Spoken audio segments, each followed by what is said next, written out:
Hi friends, இன்றைக்கி நம்ம வீட்டிலே மணக்க ரொம்ப டேஸ்டான இந்த குழம்பு மல்லித்தூள் வீட்டிலே நம்ம எப்படி ரெடி பண்ணலாங்கிறத பார்க்கலாம்.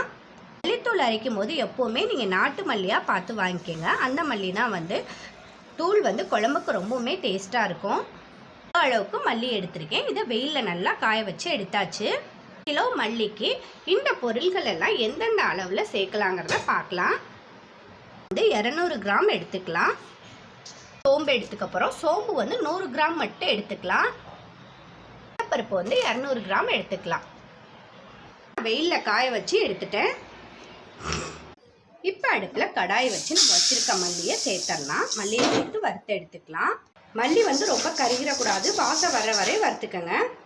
மல்லி ரொம்ப வறுத்துட்டா மல்லித்தூளோட டேஸ்ட் மாறிடும். மல்லி நல்லாவே மணம் வந்துருச்சு. வறுத்தது போதும். வறுத்ததுக்கு அப்புறமா 200 கிராம் அளவு சீரகம் சேர்த்து இதை வாசம் வர வரை வறுத்து எடுத்துக்கலாம். இதாம பார்த்து வறுத்துக்கலாம். வறுத்தது போதும். சீரகமும் நல்லா வாசம் வந்துருச்சு. இப்போ அடுத்ததாக 200 கிராம் அளவு கடலைப்பருப்பு சேர்த்துக்கிறோம். இதையும் வாசம் வர வரை வறுத்து எடுத்துக்கலாம். கடலைப்பருப்பு நல்லா வாசம் வர வரை இந்த அளவுக்கு வறுத்தாச்சு. இப்போ இது கூட அடுத்ததாக 100 கிராம் அளவு சோம்பு சேர்த்துக்கலாம். சோம்பையே வாசம் வர வரை வறுத்துக்கலாம். இப்போ வறுத்து வச்சிருக்க எல்லாத்தையும் இந்த மல்லியில் சேர்த்துடலாம். சோம்பு, சீரகம், கடலைப்பருப்பு எல்லாத்தையும் சேர்த்தாச்சு.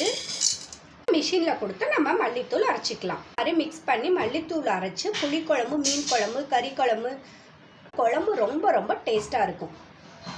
லைக் பண்ணுங்கள், ஷேர் பண்ணுங்கள். மறந்துடாமல் நம்ம சேனலை சப்ஸ்கிரைப் பண்ணுங்கள்.